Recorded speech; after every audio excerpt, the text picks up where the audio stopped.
Boa noite, pessoal. Vamos para mais uma aula de Direito do Trabalho. Vamos falar hoje sobre o FGTS, que é o Fundo de Garantia por Tempo de Serviço, ou do Tempo de Serviço, FGTS.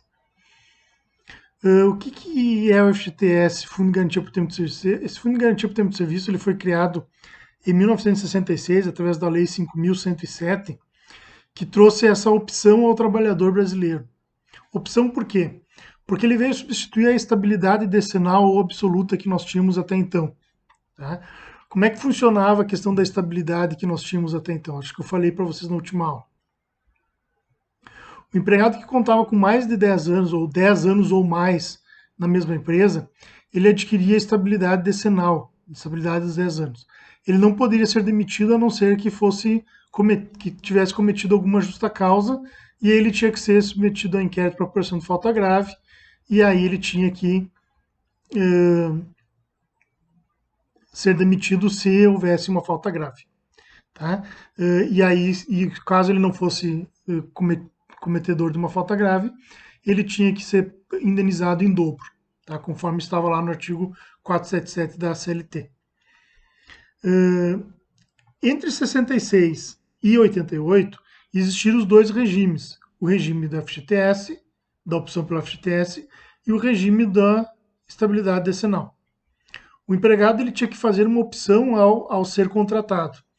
A gente sabe que na prática ele sempre ia optar pela FGTS por uma obrigação, por uma influência do próprio empregador no momento da contratação, né? Mas, enfim, havia essa opção, ser optante da FGTS ou ser optante da estabilidade decenal. Se optasse pela FGTS, o empregado ele teria o seguinte, a cada mês trabalhado, 8% da sua remuneração, ou equivalente a 8% da sua remuneração, é depositado em uma conta vinculada a ele. E caso ele seja demitido, ele saca esse valor acrescido uma multa de 40%. Tá? Ele equivale a um 14º salário, porque a cada ano trabalhado é um salário a mais na sua conta depositado. 8% vezes 12 dá 100%. Tá?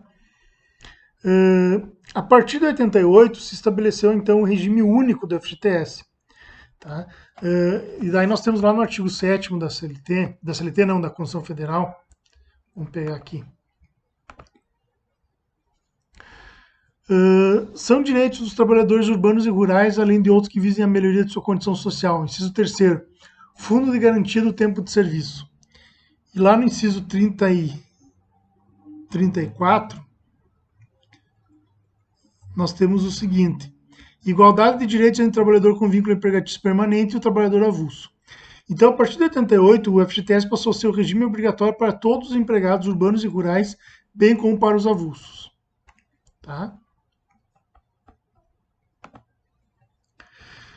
Atualmente, o FGTS é regido pela Lei 8.036 de 1990 e regulamentado pelo Decreto 99.684 de 1990. Então, o principal objetivo da FGTS foi acabar com a estabilidade e com a indenização prevista no artigo 477 da CLT. Esse artigo 477 da CLT, ele previa o seguinte: é assegurado a todo empregado, não existindo prazo estipulado para a terminação do respectivo contrato, e quando não haja a ele dado motivo para a cessação das relações de trabalho, o direito de haver do empregador uma indenização paga na base da maior remuneração que tenha percebido na mesma empresa. Tá? Esse era o antigo 477 na época que o FGTS foi criado. Hoje ele tem uma outra redação. Tá? Hoje a redação do 477 é a seguinte. Inclusive essa redação foi modificada pela reforma trabalhista de 2017. Na extinção do contrato de trabalho, o empregador deverá proceder à anotação da carteira de trabalho e previdência social, comunicar a dispensa aos órgãos competentes e realizar o pagamento das verbas rescisórias no prazo e na forma estabelecida neste artigo. Então modificou bastante esse artigo 477 da CLT de 2017 em relação àquele que era vigente em 1966, que estabelecia a rescisão, a estabilidade, a rescisão pela estabilidade. Tá? Com a criação da FGTS, duas observações a serem feitas. Eu anotei aqui. Deixa eu fechar aqui. Direito adquirido dos trabalhadores que na entrada em vigor da Constituição Federal de 88 já tinham a estabilidade no emprego nos termos do artigo 492. Então, quem já tinha adquirido a estabilidade decenal lá do artigo 492, vamos ver o 492, passou a ter direito adquirido e não perdeu mais a estabilidade. 492.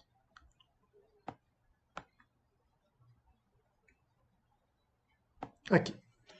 O empregado que contar com mais de 10 anos de serviço na mesma empresa não poderá ser despedido senão por motivo de falta grave ou circunstâncias de força maior devidamente comprovadas. Tá, esse era o artigo 492.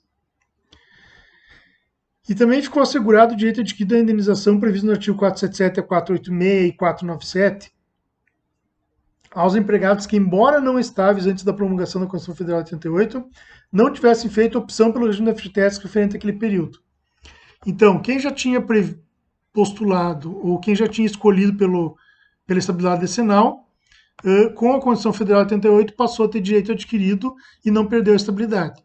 E quem não havia feito opção e que não havia adquirido a estabilidade ainda, também adquiriu o direito adquirido de fazer a opção pelo regime do...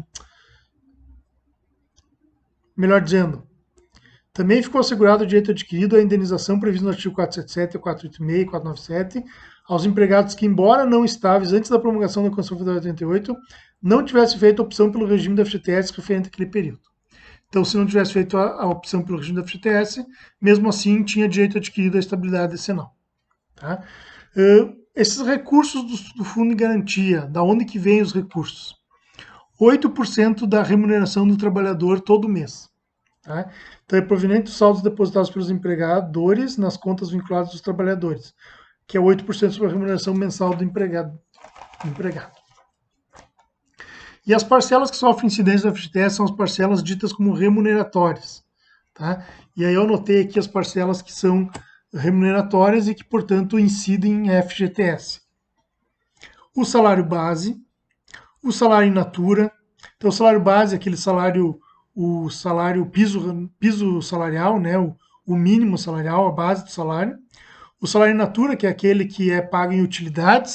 Nós vimos isso nas últimas aulas. Tá?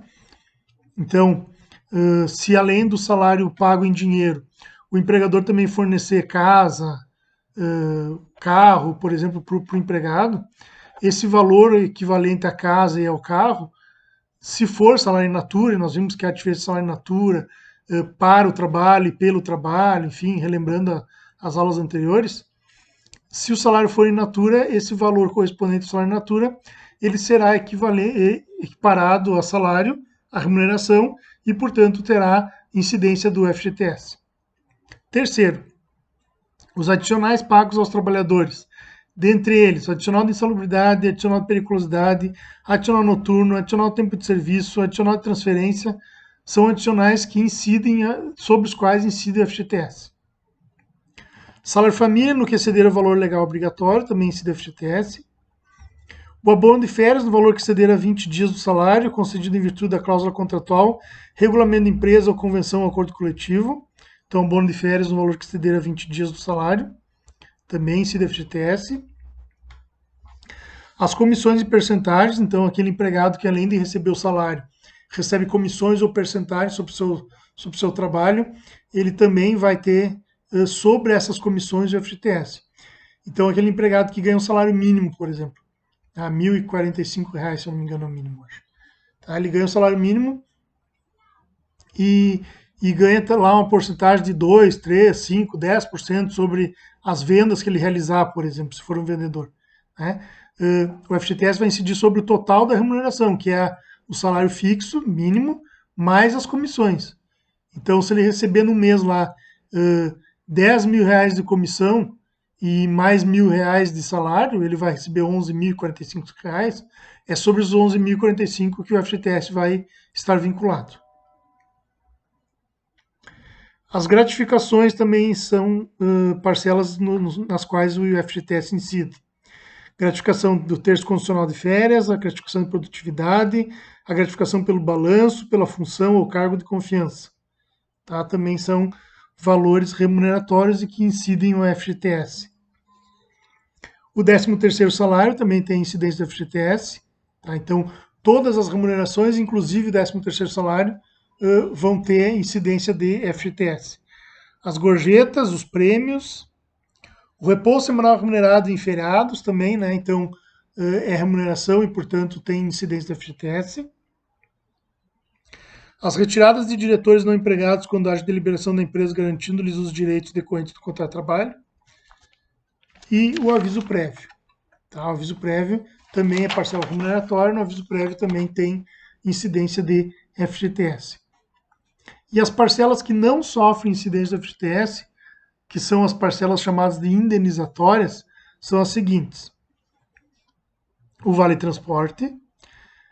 Então, o Vale Transporte ele é isento de FGTS, ele é pago para o trabalhador, é descontado até 6% da remuneração, né? Ele tem que ser entregue em Vale Transporte, mesmo não em dinheiro, exceto para as empregadas domésticas. A participação dos lucros ou resultados da empresa também não incide FGTS. Os abonos expressamente desvinculados dos salários. O abono pecuniário correspondente à conversão de 1/3 de férias. O abono ou gratificação de férias concedidos em virtude do contrato de trabalho, regulamento empresarial, convenção ou acordo coletivo, cujo valor não exceda 20 dias do salário. Lembramos que até 20 dias do salário incide FGTS, né? O que não exceder a 20 dias do salário não incide FGTS. O auxílio doença complementar ao da Previdência Social, pago por liberalidade pelo empregador. A gratificação ou prêmio pago direto e espontaneamente ao empregado a título de incentivo à aposentadoria. A quebra de caixa, exceto para o bancário, então para o bancário incide FGTS, para o não bancário, para o operador de caixa lá do supermercado, por exemplo, incide FGTS. O salário família, quando pago nos termos e limites legais, não incide FGTS. A quebra de caixa para o operador de caixa do supermercado não incide FGTS. E para o bancário, sim. Então, consertando ali, acho que eu falei trocado. A ajuda de alimentação não incide FGTS. As férias indenizadas, indenização por tempo de serviço, indenização adicional a que se refere o artigo 9º da Lei 7.238 de 84, que é aquela lei que estabelece a regra da dispensa até 30 dias antes da data base, né, a indenização de um salário a mais. Então, essa indenização ela não incide FGTS. As multas previstas no parágrafo 8º do artigo 477 da CLT e a dobra das férias também não incide FGTS. E aí nós temos a possibilidade da movimentação da conta do FGTS lá no artigo 20 da Lei 8.036 de 1990. Então, quando é que a conta pode ser movimentada? Quando é que o valor lá depositado pode ser sacado pelo empregado na sua totalidade ou parcialmente? Então, nós temos assim, a conta vinculada ao trabalhador no FGTS poderá ser movimentada nas seguintes situações. Primeiro, e é a mais comum, né? Despedida sem justa causa, inclusive a indireta, de culpa recíproca e de força maior.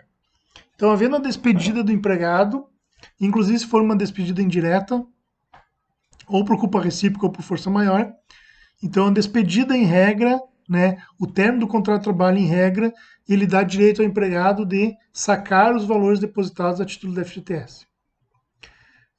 Inciso 1º A. Extinção do contrato de trabalho previsto no artigo 484A da CLT também é situação de saque do FGTS. Inciso 2º. Extinção total da empresa, fechamento de quaisquer de seus estabelecimentos, filiais ou agências, supressão de parte de suas atividades, declaração de nulidade do contrato de trabalho nas condições do artigo 19A, ou ainda falecimento do empregador individual sempre que qualquer dessas ocorrências implique rescisão do contrato de trabalho, comprovado por declaração escrita da empresa, suprida quando for o caso por decisão judicial transitada em julgado. Então é mais uma situação em que se permite o saque do FGTS. Terceiro, aposentadoria concedida pela Previdência Social. Então, quando há aposentadoria, o empregado ele saca os valores depositados a título de FGTS. Quarto, falecimento do trabalhador, sendo o saldo pago a seus dependentes para esse fim habilitados perante a Previdência Social, segundo o critério adotado para a concessão de pensões por morte. Na falta de dependentes, farão jus ao recebimento do saldo da conta vinculada aos seus sucessores previsto na lei civil. indicados em alvará judicial, expedido a requerimento do interessado, independente de inventário ou arrolamento. Então, no caso do falecimento do trabalhador, os seus dependentes vinculados lá na Previdência Social, né, habilitados como dependentes da Previdência Social, receberão as verbas de FGTS. 5. Pagamento de parte das prestações decorrentes do financiamento habitacional concedido no âmbito do sistema financeiro da habitação, desde que, então, aquele saque para pagamento da casa própria, né, para compra da casa própria, desde que o mutuário conte com um mínimo de 3 anos de trabalho sob o regime da FGTS na mesma empresa ou em empresas diferentes. O valor bloqueado seja utilizado no mínimo durante o prazo de 12 meses. O valor do abatimento atinja no máximo 80% do montante da prestação. 6. Liquidação ou amortização extraordinária do saldo devedor de financiamento imobiliário, observadas as condições estabelecidas pelo Conselho Curador, dentre elas a de que o financiamento seja concedido no âmbito do SFH, Sistema Financeiro da Habitação, e haja interstício mínimo de 2 anos para cada movimentação. 7. Pagamento total ou parcial do preço da aquisição da moradia própria ou lote urbanizado de interesse social não constituído, observadas as seguintes condições. Então, pagamento total ou parcial do preço da aquisição de moradia própria ou lote urbanizado de interesse social não construído, observadas as seguintes condições. Letra A. O mutuário deverá contar com o mínimo de 3 anos de trabalho sob o regime da FGTS na mesma empresa ou empresas diferentes, seja a operação financiável nas condições vigentes para o sistema financeiro habitacional.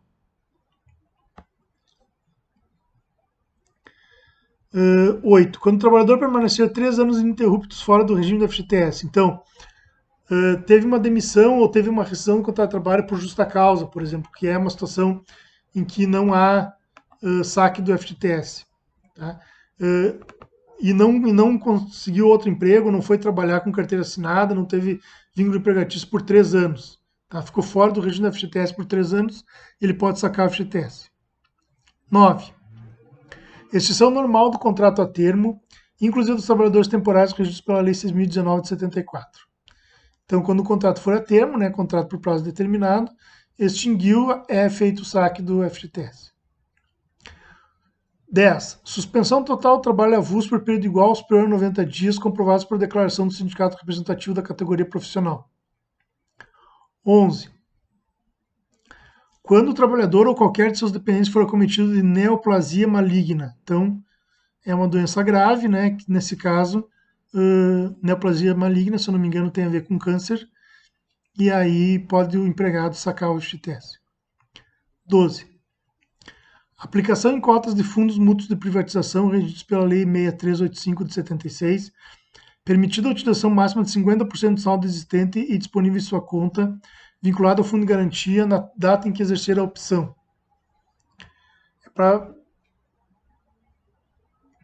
Número 13. Quando o trabalhador ou qualquer de seus dependentes for portador do vírus HIV, então, o vírus da AIDS, né, se for portador do vírus da AIDS, vírus HIV, o empregado, né, o trabalhador ou qualquer de seus dependentes, daí ele pode sacar os valores decorrentes do FGTS. 14. Quando o trabalhador ou qualquer de seus dependentes estiver em estágio terminal em razão de doença grave nos termos do regulamento. 15. Quando o trabalhador tiver idade igual ou superior a 70 anos, também saca o FGTS. 16.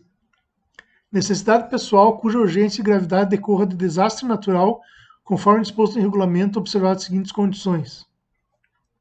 Então, desastre natural. Letra A. O trabalhador deverá ser residente em áreas comprovadamente atingidas de município ou do Distrito Federal em situação de emergência ou em estado de calamidade pública formalmente reconhecidos pelo governo federal. Letra B. A solicitação de movimentação da conta vinculada será admitida até 90 dias após a publicação do ato de reconhecimento pelo governo federal da situação de emergência ou do estado de calamidade pública. E letra C. O valor máximo do saque da conta vinculada será definido na forma do regulamento. 17. Integralização das cotas do FI e FGTS, respeitado o disposto na linha I do inciso 13 do artigo 5º desta lei, permitida a utilização máxima de 30% do saldo existente disponível na data em que exercer a opção. 18. Quando o trabalhador com deficiência por prescrição, necessita adquirir órtese ou prótese para promoção da acessibilidade e de inclusão social. Então, para prótese ou órtese, né, portador com deficiência, trabalhador com deficiência, ele pode, mediante prescrição médica, sacar o FGTS para adquirir essa órtese ou essa prótese para que ele tenha melhor acessibilidade e inclusão social. 19. Pagamento total ou parcial do preço da aquisição de imóveis da União inscritos em regime de ocupação ou aforamento, a que se refere o artigo 4º da Lei 13.240 de 2015 e o artigo 16A da Lei 9.636 de 98, respectivamente, observadas as seguintes condições. Letra A.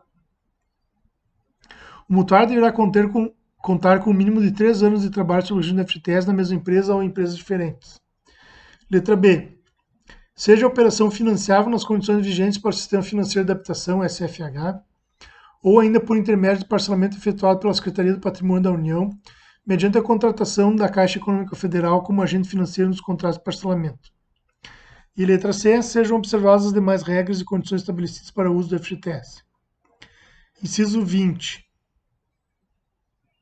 Anualmente, no mês do aniversário do trabalhador, por meio da aplicação dos valores contantes no anexo desta lei, observado o disposto no artigo 20D desta lei.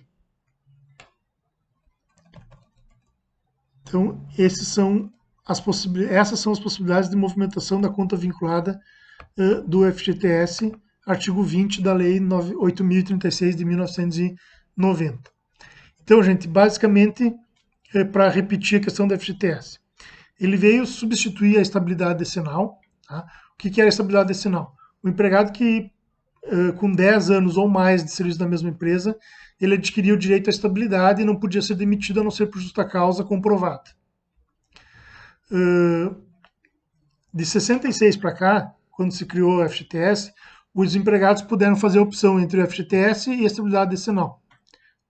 Quem optou pelo FGTS ou quem obrigatoriamente passou a ser do FGTS a partir da Constituição de 88, respeitados os direitos adquiridos de quem tinha já o regime da estabilidade decenal ou que não tinha feito a opção ainda em 88, pelo FGTS se extinguiu a estabilidade decenal, né, se extinguiu a indenização pela estabilidade decenal e se passou a ter, então, esse fundo de garantia por tempo de serviço, que é um valor depositado de 8% do valor da remuneração dos empregados na conta vinculada ao FGTS na Caixa Econômica Federal e que, ao final do contrato, havendo demissão sem justa causa ou havendo aquelas possibilidades que nós vimos ali do artigo 20 da Lei 8.036 de 1990, se passa então a poder sacar o FGTS, que é o equivalente a um mês de salário por ano. Tá? Sobre o FGTS era isso que eu tinha para dizer para vocês, agora eu vou falar sobre o aviso prévio. Tá? O que é o aviso prévio? Então, o aviso prévio é uma declaração unilateral de vontade da parte que pretende dar por extinto o contrato de trabalho que não tenha prazo determinado.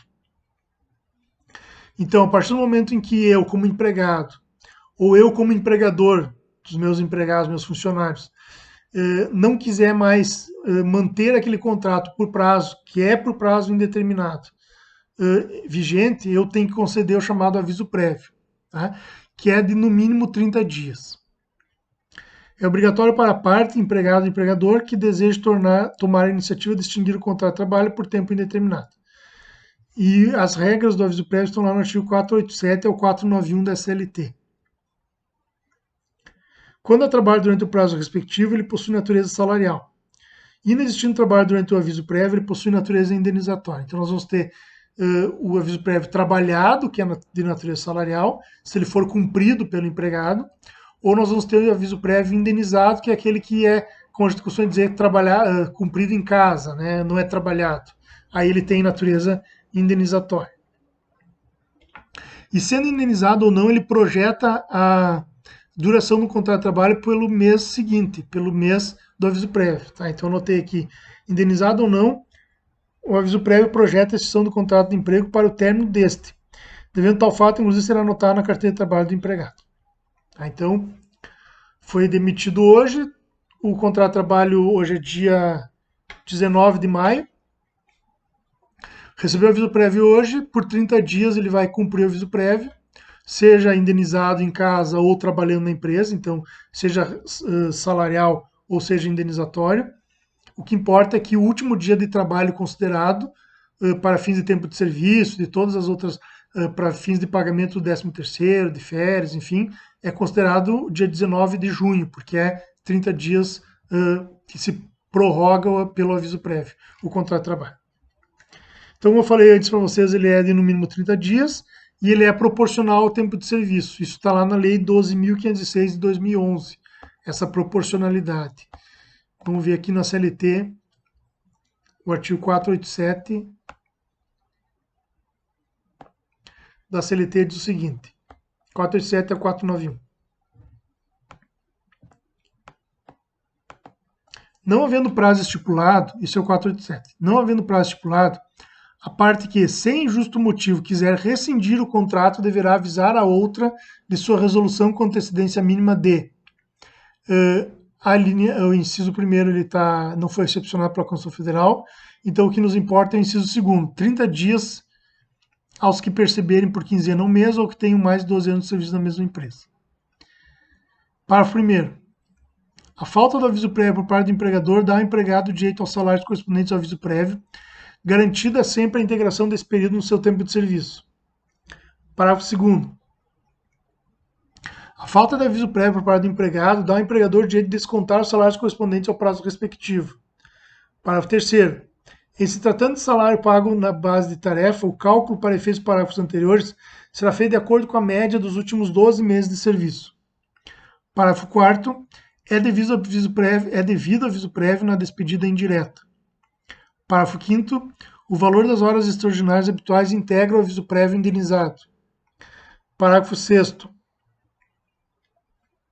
O reajustamento salarial coletivo determinado no curso do aviso prévio beneficia o empregado pré-avisado da despedida, mesmo que tenha recebido antecipadamente os salários correspondentes ao período do aviso, que integra o seu tempo de serviço para todos os efeitos legais. Artigo 488. O horário normal de trabalho do empregado durante o prazo do aviso, e se a rescisão tiver sido promovida pelo empregador, será reduzido em 2 horas diárias sem prejuízo do salário integral. Parágrafo único. É facultado ao empregado trabalhar sem a redução de 2 horas diárias prevista nesse artigo, caso em que poderá faltar o serviço sem prejuízo do salário integral por 1 dia na hipótese do inciso 1º, que não é o caso, e por 7 dias corridos na hipótese do inciso 2º, que é o caso dos 30 dias. Então, 7 dias corridos na hipótese do inciso 2º do artigo 487 da Consolidação das Leis do Trabalho.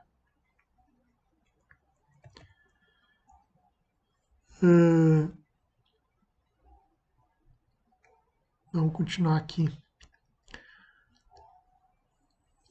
489. Dado o aviso prévio, a rescisão torna-se efetiva depois de expirado o respectivo prazo. Mas se a parte notificante reconsiderar o ato antes do seu termo, a outra parte é facultada a aceitar ou não a reconsideração.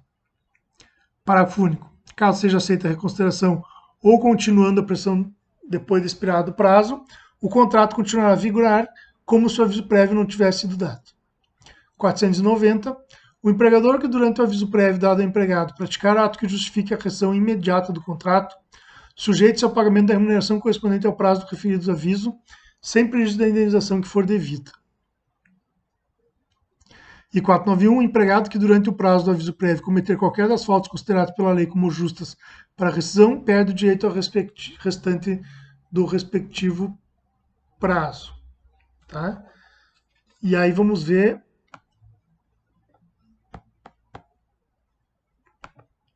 o aviso prévio proporcional.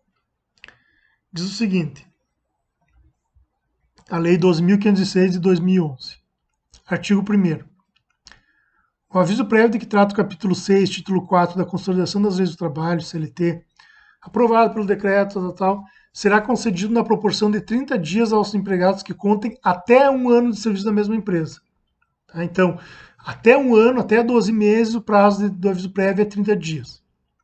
Parágrafo único. Ao aviso prévio previsto neste artigo, serão acrescidos 3 dias por ano de serviço prestado na mesma empresa, até o máximo de 60 dias, prefazendo um total de 90 dias. Então, essa é a regra do aviso prévio proporcional. Trabalhou 1 ano, 30 dias. Trabalhou 2 anos, 33 dias. Trabalhou 3 anos, 36 dias, e assim por diante. Tá? Eu já falei que deve ser dado com antecedência mínima de 30 dias. No caso da ausência do aviso prévio, nós vimos ali nos artigos da CLT. Se a rescisão contratual for brusca, a parte que lhe deu causa deverá indenizar a outra o período alusivo ao aviso prévio. Então, demitiu sem conceder o aviso prévio, né, a demissão brusca, imediata, tem que ser indenizado o aviso prévio e vai contar 30 dias a mais no contrato de trabalho. Então, se a rescisão contratual for brusca, a parte que lhe der causa deverá indenizar a outra o período alusivo ao aviso prévio. O empregador pagando em pecúnio o valor correspondente ao aviso prévio, e o empregado terá descontado os salários do valor respectivo. Tá? Então, se o empregado não quiser conceder o aviso prévio, ele vai ter descontado o seu salário da sua rescisão, o equivalente ao período do aviso prévio. E o empregador que não concedeu o aviso prévio vai ter que pagar um mês a mais de salário, que é um mês a mais do aviso prévio. Falei para vocês ali, lendo os artigos da CLT, que a despedida indireta é devido ao aviso prévio. Falei da reconsideração, né? Dado o aviso, a parte notificante pode reconsiderar o ato antes do seu término, sendo facultada a outra aceitar ou não a reconsideração. Então, concedi aviso prévio para o meu empregado e no meio do aviso prévio, lá no 10º dia, no 15º dia, eu verifico que eu não quero mais demitir ele, que eu posso recontratá-lo, que eu posso manter ele contratado e trabalhando, eu posso então desistir e aí ele tem a faculdade de concordar ou não em voltar a trabalhar. Os artigos 491 e 490, nós vimos ali, eles falam da justa causa no aviso prévio. Tá, então vamos olhar aqui. Opa, o que eu fiz? Baguncei aqui minha tela.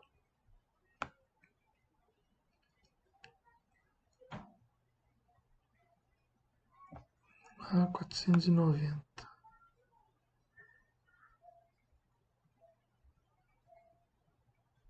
Aqui.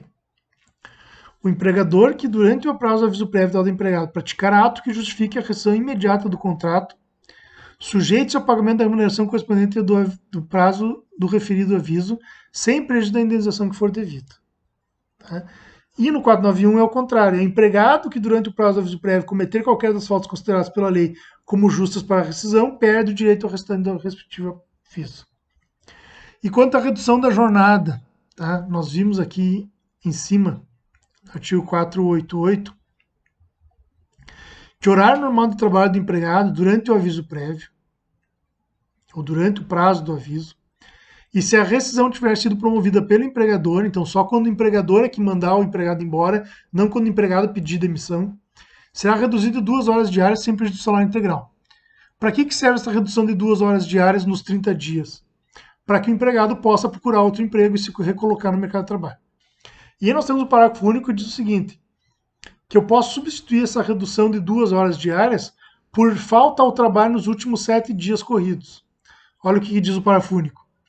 É facultado ao empregado trabalhar sem a redução das 2 horas diárias previstas nesse artigo, caso que poderá faltar ao serviço sem prejuízo do salário integral por um dia, na hipótese do inciso 1º, e por 7 dias corridos, na hipótese do inciso 2º, artigo 487 dessa Constituição. Então, como que conta para nós, já que o inciso 1º não foi recepcionado pela Constituição Federal, é os 7 dias corridos, na hipótese do inciso 2 do artigo 487. Ou seja, nos 30 dias vai trabalhar 23 e os últimos 7 dias vai folgar, né? Vai ter essa falta ao serviço justificada para que possa também procurar emprego. Então, ou falta 2 horas diárias durante os 30 dias, ou falta 7 dias corridos nos 30 dias, opção do empregado. Tá bom? Então, isso é o que eu tinha para falar para vocês do aviso prévio. Espero que tenham gostado. Aula curta mais uma vez, como nós temos feito todas elas. Caso tenha alguma dúvida, alguma sugestão, entre em contato que eu vou responder brevemente. Tá bom, gente? Boa noite para vocês, um grande abraço, até mais.